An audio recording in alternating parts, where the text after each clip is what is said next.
सप्रेम जय महाराष्ट्र. महाराष्ट्रभरातून शिवसेना एक वादळ या माध्यमाला पाहणाऱ्या तुम्हा तमाम प्रेक्षकांना, सर्व शिवसैनिकांना माझा अनिश गाढवेचा मानाचा जय महाराष्ट्र. आज सकाळी सकाळी एक बातमी माझ्या पाहण्यामध्ये आली. बातमी इंटरेस्टिंग, तीही ठाण्यातनं आणि तीही नरेश मस्केंची. म्हणजे समजून जा बातमीमध्ये किती दम असेल, किती तथ्य असतील.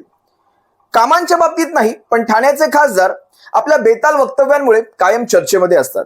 तुम्हाला आठवत असेल, याच ठाण्याच्या खासदारांनी काहीच महिन्यांपूर्वी ज्यावेळेस जम्मू काश्मीरमध्ये अतिरेक्यांचा भ्याड हल्ला झाला होता, त्या हल्ल्यामध्ये एकनाथ शिंदेंनी कशा प्रकारे त्याही लोकांना आणलं जे जाताना ट्रेनने गेले होते, ज्यांनी आयुष्यात कधीही विमान पाहिलं नाही, जे सीआरपीएफच्या कॅम्पमध्ये राहत होते, त्यांनाही विमानाची सफर घडवून आणली म्हणे.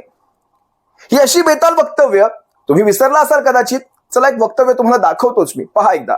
जे लोक कधीच विमानात बसले नाहीत त्यांना एकनाथ शिंदेंनी विमानात बसवलं, असं वादग्रस्त विधान या संकट काळामध्ये म्हस्केंनी केलं आणि त्यामुळे म्हस्के नव्या वादामध्ये सापडलेत.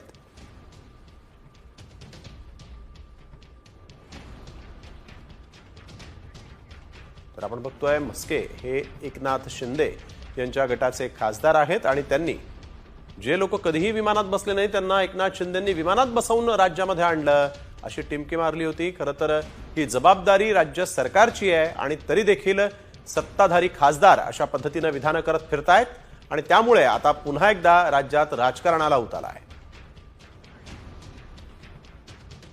आणि तुम्हाला माहित आहे का, त्यामधील जवळजवळ 45 लोक असे आहेत, वर्धा आणि नागपूरचे लोक आहेत, की रेल्वेने त्या ठिकाणी गेले होते. अतिशय वाईट परिस्थिती आहे. सीआरपीएफच्या कॅम्पमध्ये राहत होते असे 45 लोक आहेत ना, त्यांनी आयुष्यामध्ये कधीही विमानात बसले नव्हते. त्या लोकांना विमानाने आणण्याची व्यवस्था एकनाथ शिंदे साहेबांनी केलेली आहे. तुम्हाला मिरच्या झोंबतात. उभा देश दुःखामध्ये असताना, उभ्या देशभरामधनं मृतांच्या कुटुंबियांसाठी, किंबहुना जे जे या परिस्थितीतून गेले आहेत त्या सर्वांसाठी प्रार्थना केल्या जात असताना ठाण्याच्या खासदारांचं हे असं बेताल वक्तव्य देशभरामध्ये महाराष्ट्राची मान शर्मेने खाली घालून गेलं.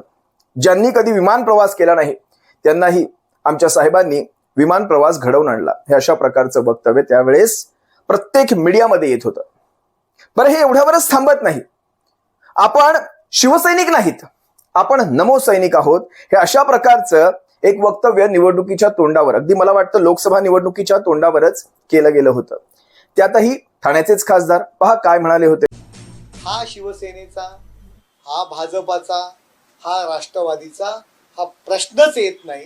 आमच्या दृष्टीने आपण सर्व नमो सैनिक आहोत आणि नरेंद्र मोदी साहेबांना दिलेला, मुख्यमंत्री आणि उपमुख्यमंत्री साहेबांनी दिलेला शब्द आपल्याला पूर्ण करायचा आहे. त्या दृष्टीने सगळ्यांनी नमो सैनिक म्हणून पक्षीय मतभेद, पक्ष हा तो किंवा तो, हे सर्व विसरून आपण काम करायचं आहे. अशा पद्धतीचे आदेश, अशा पद्धतीचे निर्देश आम्ही आमच्या शिवसैनिकांना दिले. आपण सारे नमो सैनिक, स्वतःला बाळासाहेबांचे शिवसैनिक म्हणवून घेणारे, बाळासाहेबांच्या विचारांचे पाईक म्हणवून घेणारे, आम्हीच खरे बाळासाहेबांच्या विचारांचे वारस म्हणवणारे नरेश मस्के निवडणुकीच्या तोंडावर मात्र स्वतःला नमो सैनिक म्हणवून घेत होते. नेमकं कुणाला कन्फ्यूज करायचं काम चालू होतं, नेमकं भाजपाच्या मतदारांना कन्फ्यूज करायचं काम चालू होतं, कोणास ठाऊक. पदांसाठी काहीही. आता येतो मी माझ्या मूळ मुद्द्यावर. नेमकं काय घडलं, आज मी कोणती बातमी पाहिली. ठाण्याचे माजी खासदार राजनजी विचारे साहेब, शिवसेना नेते, यांनी नरेश मस्केंच्या विरोधात एक याचिका दाखल केली होती. आता ही याचिका माननीय सुप्रीम कोर्टाने असेल, उच्च न्यायालयाने असेल, फेटाळली असेल. याचा आनंदोत्सव नरेश मस्के हे साजरा करत होते, खासदार नरेश मस्के हे साजरा करत होते. आता न्याय व्यवस्थांचं काय घेऊन बसलोय आपण. काल परवाचं तुम्ही सर्वांनी पाहिलं असाल कशा प्रकारे, म्हणजे कशा प्रकारे शिवसेनेच्याच वकिलांना कठोर शब्द सुनावण्यात आले न्याय व्यवस्थेकडनं. त्यामुळे न्याय व्यवस्थांचं काय घेऊन चाललोय आपण, कुणावर विश्वास ठेवून चाललोय. आजकाल विश्वास कुणावर ठेवावा हाच एक मोठा प्रश्न आहे. असो, तो एक वेगळा भाग झाला. पण हे सगळं सांगत असताना जी वक्तव्य नरेश मस्के यांनी केली, ती वक्तव्य मी तुम्हाला ऐकवणार आहे. कुठलाही शब्द गाळणार नाही आहे, तशी ती वक्तव्य मी तुम्हाला ऐकवेल. त्यामध्ये ते म्हणतायत, खासदार राजन विचारे हे लोकसभेत पडले, विधानसभेत पडले, नगरसेवकाच्या निवडणुकीतही पडले. आता राजन विचारेंनी आपल्या गळामध्ये हार नावाचा हार घालून घ्यावा, हार अक्षरांचा, हार या शब्दांचा हार घालून घ्यावा. मला नरेश मस्केंना एकच सांगायचंय, आपण खासदार आहात, आता आपण नगरसेवक नाही, ठाण्याचे नगरसेवक नाही. आपण खासदार असल्यानंतर आपल्या वक्तव्यांमध्ये ती खासदारकी जाणवली पाहिजे, त्या पदाचं महत्व जाणवलं पाहिजे. देशातल्या 543 पैकी एक आपण खासदार आहात. आपलं पद हे फार मोठं आहे, त्यातूनही ठाण्यासारख्या सुसंस्कृत शहराचे आपण, त्या लोकसभेचे आपण खासदार आहात. माझा पहिला प्रश्न आहे, खरं तर आपण आपल्या छातीवर असा हात ठेवून स्वतःला कधी विचारू शकत नाही, कारण सारा काही चेहरा सांगून जातो, सारा काही अंतर्मन सांगून जातं की कशा प्रकारे ठाण्यामध्ये लोकसभा निवडणुका लढल्या गेल्या, काय काय ठाण्यामध्ये वापरलं गेलं. अगदी सगळ्याचाच पुरेपूर वापर. अगदी मी तुम्हाला सांगतो, निवडणुकीनंतर 2 लाख बोगस मतदारांचा आकडा अगदी पुराव्यासकट, अगदी गाडी भरून, टेम्पो भरून पुरावे ज्या वेळेस सादर केले गेले, त्याच्यावर कोणती कारवाई करण्यात आली. 2 लाख. आज मला नरेश मस्केंच्या वक्तव्यामध्ये एक गोष्ट जाणवली, 2,17,000 मतांनी माझा विजय झालेला आहे. ठाणे लोकसभा ही देशातल्या टॉप 10 लोकसभांपैकी आहे, ज्यात सर्वाधिक मताधिक्याने खासदार निवडून आलेला आहे. मला एक सांगायचं, ती 2 लाख मतदान बाजूला काढलं, नरेंद्र मोदी साहेबांचा हात तुमच्या डोक्यावरून बाजूला काढला, भाजपाचं छत्र बाजूला काढलं, तर आपण ठाण्याचे खासदार झाला असतात का? ठाण्यामध्ये झालेलं बोगस मतदान, मी साक्षीदार आहे त्या गोष्टींचा. माझ्या स्वतःच्या पत्नीचं मतदान हे बोगस झालं. मतदान केंद्रावर ज्यावेळेस ती गेली, तिच्या नावाचं, लोकसभेचीच गोष्ट करतोय, रेकॉर्ड शोधा, तुम्हाला माझ्या पत्नीचंही नाव सापडेल. कोपरी पाचपाखाडीची माझी पत्नी ही मतदार आहे, ठाण्याच्या कोपरी पाचपाखाडी मतदारसंघाची, ज्याचं प्रतिनिधित्व स्वतः एकनाथ शिंदे महाराष्ट्राचे उपमुख्यमंत्री करतात. मी स्वतः साक्षीदार आहे त्या गोष्टीचा. त्यावेळेस त्यांना सांगितलं गेलं की तुमच्या नावाचं मतदान अगोदरच झालेलं आहे. आम्ही ज्या वेळेस पुरावा पाहिला, तिथे थातूर मातूर 4 अक्षरं पॅन कार्डची टाकली होती, एक सही मारली होती तिच्या नावाची सही तिची कधीच नसते, पण तिच्या नावाची सही होती. थातूर मातूर पॅन कार्डची 4 अक्षरं टाकलेत, मतदान झालेलं आहे. हे माझ्या घरातलं उदाहरण असेल तर विचार करा, अशी कित्येक मतदानं ही बोगस झालेली आहेत. असो, मी त्याही वक्तव्यांमध्ये जात नाही, पण आजही ठाण्याचे खासदार, माजी खासदार राजन विचारे यांच्याविषयी जनतेतनं सर्वे घ्या. आजही लोक त्यांना निष्ठावंत म्हणून ओळखतात, लोक त्यांना मानतात. बाळासाहेबांचे खरे शिष्य, वंदनीय दिघे साहेबांचे खरे शिष्य म्हणून त्यांना मानतात. कधी आपण आपल्या बाबतीत हा सर्वे घेण्याचं धाडस करू शकता का? जरा एकदा ठाण्याचे विद्यमान खासदार नरेश मस्के काय म्हणतायत ऐका तुम्ही. कसला दिलासा? आमचा विजय झालेला आहे. राजन विचारे यांची हारण्याची परंपरा कायम कोर्टाने ठेवल्याबद्दल मी खास करून कोर्टाचं अभिनंदन करतो. राजन विचारे आणि हार एक दुसऱ्याशी जोडलेलं नातं आहे. लोकसभेत हारले, विधानसभेत हारले, स्वतःच्या वार्डात महानगरपालिकेची निवडणूक हारले आणि आता हा कोर्टामध्ये सुद्धा हारलेले आहेत. केवळ बरोबरचे कार्यकर्ते थांबवणं आणि मी जिंकणार आहे अशा पद्धतीचा लोकांसमोर नाटक करणं आणि लोकांनी त्यांना त्यांची योग्य ती जागा त्यावेळीसुद्धा दाखवली होती आणि नंतरही दाखवली. त्यामुळे राजन विचारे यांनी हार नावाच्या फुलांचा हार गळ्यात घातलेला आहे, एवढंच मला या ठिकाणी म्हणायचं. खरंच विचारे साहेबांना, राजन विचारे साहेबांना तो हार नावाचा हार गळ्यात नक्कीच घालायला हवा. कारण त्यांनी हार मानली नाही प्रशासनासमोर, कारण त्यांनी हार मानली नाही या जुलमी सत्तेसमोर, कारण त्यांनी हार मानली नाही पैशासमोर, कारण त्यांनी हार मानली नाही या बलाढ्य शक्तींसमोर. ते लढले, ते शेवटपर्यंत निष्ठावंतासारखे लढले. बाळासाहेबांच्या त्या वचनास त्यांनी तिलांजली दिली नाही. आता वचनाचा विषय निघालाय. नरेश मस्के खासदार यांनी आणखी एक विधान केलं. पुढे म्हणतायत, जी केस माझ्यावर लागली होती ते बाळासाहेबांचे आदेश होते. बाळासाहेबांचे आदेश. जरा एकदा हा व्हिडिओ पहा तुम्ही. राजन विचारेने सुप्रीम कोर्टात याचिका टाकली होती ती कुठे फेटाळलेली आहे. तुम्हाला मोठा दिलासा मिळाला. नाही, दिलासा मिळण्याचा विषयच येत नाहीये. ऑलरेडी हायकोर्टाने ती याचिका फेटाळली होती. त्यानंतर ते सुप्रीम कोर्टात गेले होते. जो गुन्हा माझ्यावरती नाहीच आहे, कुठला गुन्हा मी लपवलेलाच नाही आहे, परंतु चुकीच्या पद्धतीने संभ्रम निर्माण करणं आणि बरोबर असलेले कार्यकर्ते थांबवण्याकरता अशा पद्धतीचे त्यांनी कृत्य केले होते. तो विषय कुठला आहे, कुठल्या विषयाची ती याचिका होती? ज्यावेळी मनसेची निर्मिती झाली त्यावेळी ठाण्यामध्ये मनसेची सभा उधळली गेली.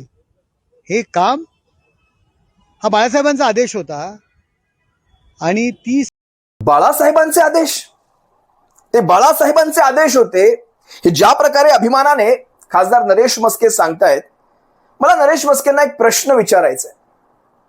म्हणजे प्रसंगाप्रमाणे बाळासाहेबांचे आदेश पाळले जातात का? आपल्या फायद्याप्रमाणे बाळासाहेबांचे आदेश पाळले जातात का? मी तुम्हाला आणखी एक आदेश दाखवतो बाळासाहेबांचा. हा आदेश पाहताना मला माहिती आहे शिवसैनिकांच्या डोळ्यामध्ये आसवं येतील. मी फार टाळतो हे व्हिडिओ दाखवण्याचं, कारण शिवसैनिक महाराष्ट्रभरातला हा हळवा आहे. बाळासाहेबांचे ज्यावेळेस असे शब्द त्यांच्या कानावर पडतात, ह्या स्वरातले, त्या गंभीर स्वरातले शब्द त्यांच्या कानावर पडतात, अनेक शिवसैनिकांचे डोळे पाणावतात.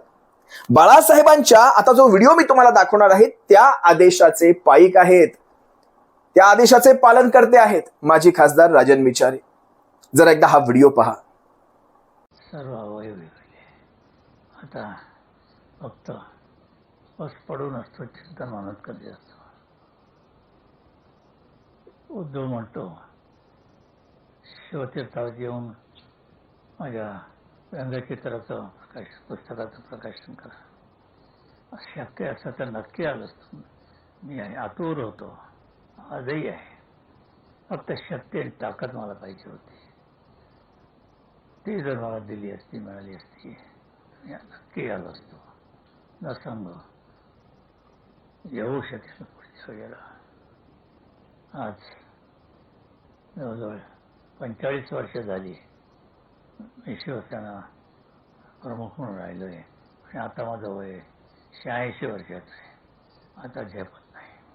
एवढंच म्हणेन, आपण मला सांभाळलं, मी तुम्हाला सांभाळलं. त्याच्यामध्ये इमानाचा फार महत्त्वाचा प्रश्न आहे. हे इमान आपण सांभाळा.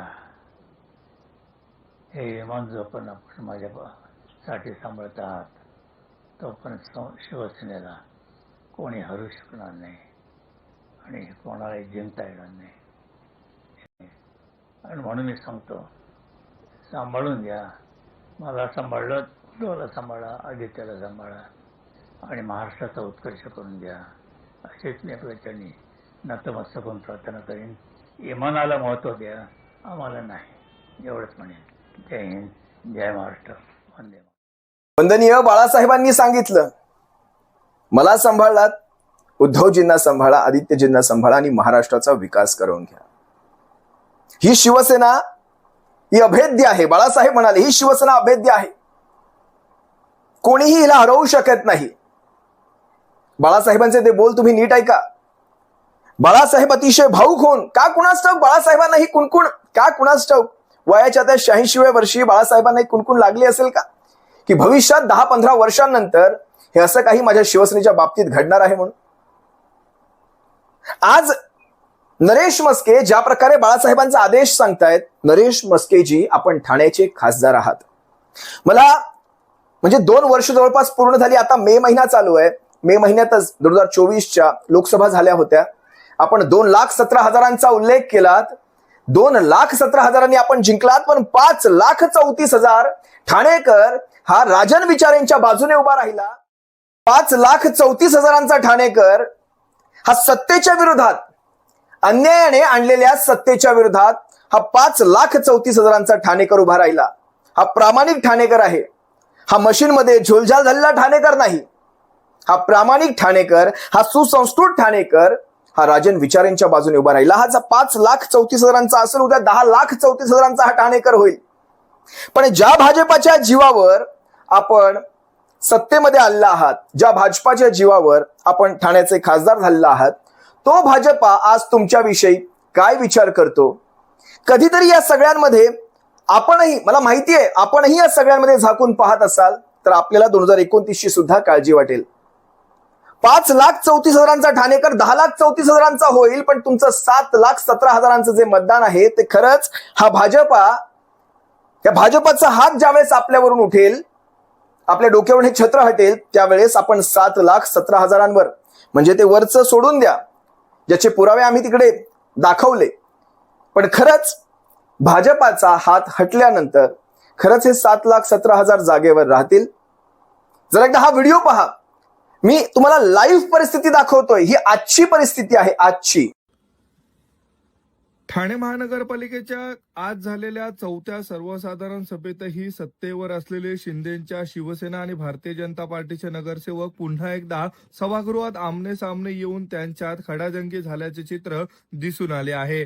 याच गोंधळादरम्यान शिवसेनेने चर्चेविना अवघ्या 5 मिनिटात सभेच्या पटलावरील 232 पैकी 231 विषय मंजूर केल्याने संतापलेल्या भारतीय जनता पार्टीच्या नगरसेवकांनी व्यासपीठावरच ठिय्या आंदोलन सुरू केले. मात्र शिवसेनेने राष्ट्रगीत घेऊन सभा विसर्जित करत आंदोलन मोडीत काढल्याने राष्ट्रगीताचा अपमान केल्याचा आरोप करत या प्रकरणी पोलिसात तक्रार देण्यासाठी गेले. यामुळे या दोन्ही पक्षांचा सभागृहातील वाद आता पोलीस ठाण्यापर्यंत पोहोचला आहे. भाजपाच्या नगरसेवकांनी तिथे गोंधळ घातलेला आहे ठाणे महापालिकेत. या गोंधळामध्ये महासभेमध्ये 232 पैकी 231 विषय हे अवघ्या 5 मिनिटांमध्ये मंजूर झाले. आता हा भाजपा, हा भविष्यामध्ये, हे भाजपाचे 30-40 जे काही नगरसेवक असतील, हा भाजपा भविष्यामध्ये खरंच आपल्याला किती सहकार्य करेल, आपल्यालाही हा प्रश्न पडला असेल. आणि मी काल परवाच पाहिलं, आपल्याच पक्षामध्ये मला वाटतं आनंद परांजपे यांचा प्रवेश झालेला आहे. आता आनंद परांजपेंचा प्रवेश नेमकी भविष्यामध्ये कोणाची रिप्लेसमेंट करून जाईल काही सांगता येत नाही. आज आनंद परांजपे आज पक्षामध्ये का आले आहेत काहीच सांगता येत नाही. असो, त्या गोष्टींमध्ये आपल्याला जायचं नाही. पण तुम्हाला आणखी एक व्हिडिओ दाखवतो, ज्यामध्ये म्हणजे यांच्याच पक्षाचे एक नगरसेवक आतमध्ये काय घडलं, नेमकं सभागृहामध्ये काय घडलं, शिंदे गटाचे नगरसेवक भाजपाच्या नगरसेवकांवर नेमके काय आरोप करतायत, याचाही एक व्हिडिओ सापडला, तोही तुम्ही एकदा पाहून घ्या. पूर्वनियोजित कट असल्या पद्धतीने जसा काही गोंधळ घालण्यात आला आणि तुम्ही सगळ्यांनी बघितलं अशा चुकीच्या पद्धतीने घोषणा देणं, उपमहापौरांनी महापौर डायसवर बसलेले असताना वर्ण मी सभा चालून देणार नाही, मी असं नाही, हे असं बोलणं हे असंविधानिक आहे. कुठेतरी हे सगळे प्रकार थांबले पाहिजेत. हे सगळं पूर्वनियोजित असं माझं म्हणणं आहे. त्यांनी मुर्दाबादच्या देखील घोषणा या ठिकाणी दिल्या. मला असं वाटतं आता त्याचं त्यांनी स्वतः आत्मपरीक्षण केलं पाहिजे. आपण महायुतीचा घटक आहोत, आम्ही नेहमीच महायुतीचा धर्म पाळत आलो आणि एवढं त्यांना जर आमच्याबद्दल वाईट वाटत असेल किंवा आम्हाला मुर्दाबाद बोलायचं असेल तर त्यांना त्यांचे मार्ग मोकळे आहेत, त्यांनी राहू नये सत्तेमध्ये, हे माझं प्रामाणिक मत आहे.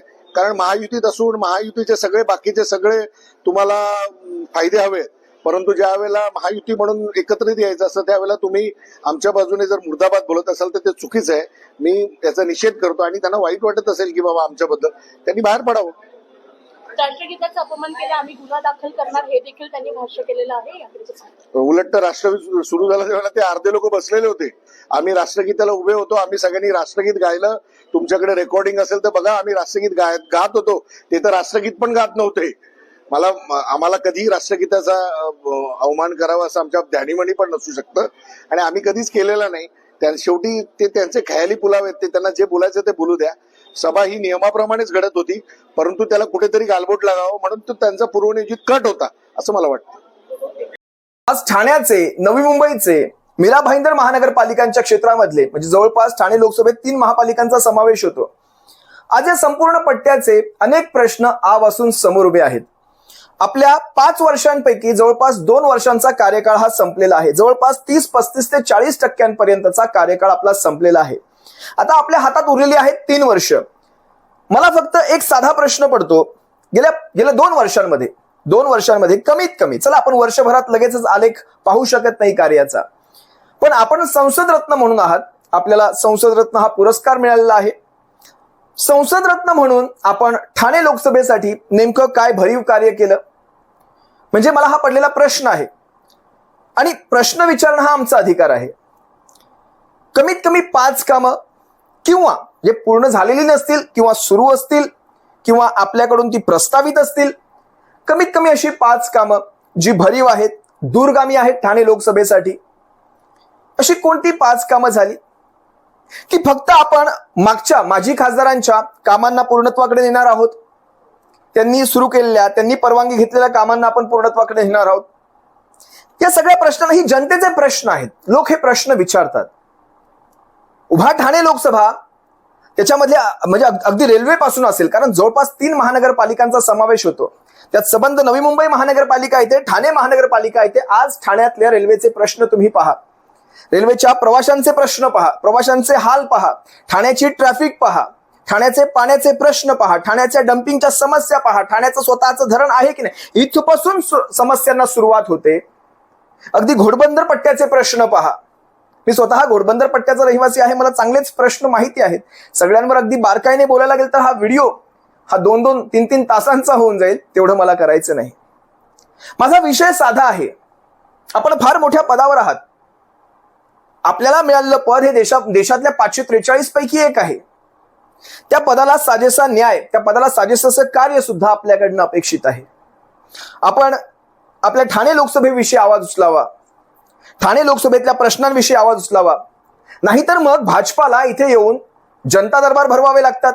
आपण पाहत असाल वनमंत्री सन्मान्य गणेश नाईक साहेबांचा जनता दरबार ठाण्यात भरतो, मीरा भाईंदरमध्ये जनता दरबार भरतात. हे सगळं काहीतरी वेगळं सांगून जातंय. कुठेतरी एक अपयश, या सगळ्या मागे कुठेतरी एक अपयश दिसतंय. नेमकं कुणाचं याचा विचार आपण आतून कराल, अंतरंगातून कराल. बाकी ह्या सगळ्या सन्माननीय माजी खासदारांवर बोलण्यासाठी आपल्याकडे बराच वेळ आहे. आपण ह्या सगळ्यांमध्ये वेळ खर्ची घालू, पण ती 5 वर्ष, ज्या 5 वर्षांमध्ये आपल्याला ठाणेकरांनी निवडून दिलेलं आहे, त्या 5 वर्षांमध्ये कुठेही तसूभर कमी पडू नका. ठाणेकर प्रश्न विचारणार आणि ज्यावेळेस ठाणेकर तुम्हाला हा प्रश्न विचारणार त्यावेळेस ठाणेकर तुम्हाला पुढची संधीही देणार नाहीत, हे लक्षात असावं. असो, तुर्तास मी तुम्हा सर्वांची रजा घेतो. तुम्हाला नेमकं या सगळ्याबद्दल काय वाटतं? आपण जर ठाण्यातनं हा व्हिडिओ पाहत असाल, ठाण्यातल्या तुमच्या समस्या किंवा ठाण्यातल्या विद्यमान खासदारांकडनं तुमच्या काही अपेक्षा जर असतील, नक्कीच आपण कमेंटमध्ये व्यक्त व्हा. तुर्तास रजा घेतो. सप्रेम. जय महाराष्ट्र.